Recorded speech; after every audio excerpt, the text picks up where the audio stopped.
I Bedre Sundhed i Generationer, der kan vi kigge på mennesker i det hele liv, de lever, og med alle de lag, der er i et menneskes liv.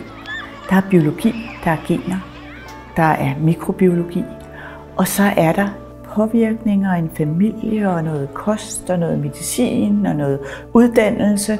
Alle de ting er med til at skabe vores sundhed.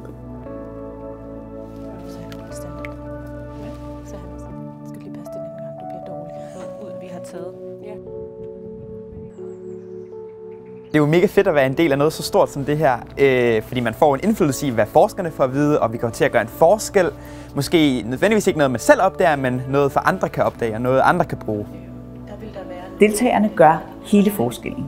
De laver de data, som er grundlaget og det unikke ved Bedre Sundhed i Generationer. For hvert år, der går, bliver Bedre Sundhed i Generationer mere værdifuld. Også når vi nu kan begynde at kigge på de sygdomme, som opstår senere i menneskers liv. Hvad skaber diabetes?